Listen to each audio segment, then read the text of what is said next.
এই রোজার বিধান দিয়ে আপনাকে ট্রেনিং দেওয়া হয়েছে, তুমি আল্লাহকে ওইভাবে ভয় করো যেমন রমজান মাসে ভয় করে থাকো। এইভাবে ভয় করো যে আল্লাহ একটা বিধান দিয়েছে, সুবে সাদেক থেকে সূর্যাস্ত আমি পানাহার কামাচার থেকে বিরত থাকতে হবে। আমার সামনে খাবার আছে, খিদায় পেট সুই করতেছে, কিন্তু খেতে পারছেন না কেন? এখন তো কেউ নিষেধ করতেছে না, ঘরের ভিতরে খাওয়া যাইতে দরজা দিয়ে খাচ্ছেন না কেন? খান না আল্লাহর ভয়ে।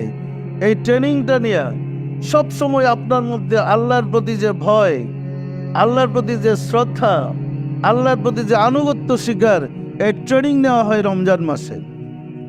এই ট্রেনিং এর মাধ্যমে যেমন আমরা সুবে সাদেক থেকে সূর্যাস্ত কেউ পানি পান করব না, কেউ খাবো না, কামাচার থেকে বিরত থাকবো, এটা আল্লাহর একটা হুকুম।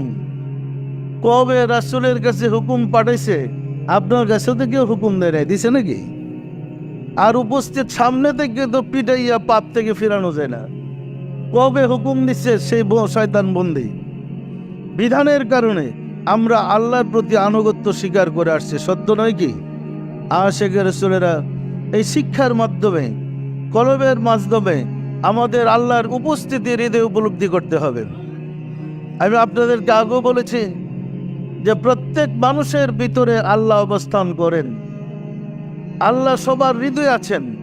তো আল্লাহ হৃদয়ে উপস্থিত জানলেই তো আপনি দিনের বেলা পানি পান করবেন না, পানাহার কামাচার থেকে দিনের বেলা বিরত থাকবেন। কার ভয়ে বলেন তো? লোক লজ্জার ভয়ে, মানুষের ভয়ে, আল্লাহর ভয়ে। এই যে আল্লাহর ভয়ের ট্রেনিং আমরা রমজান মাসে নিয়েছি, সারা মাস বা সারা বৎসর যেন আল্লাহর প্রতি সে আনুগত্য স্বীকার করে চলতে পারি যে পাপ কাজ আল্লাহ পছন্দ করে না, আমি পাপ করব না। অপরাধ করা আল্লাহ পছন্দ করে না, আমি অপরাধ করব না। এই শিক্ষা নেওয়ার উত্তম সুযোগ হলো রমজান মাস। মাহে রমজান রহমত বরকতে পরিপূর্ণ।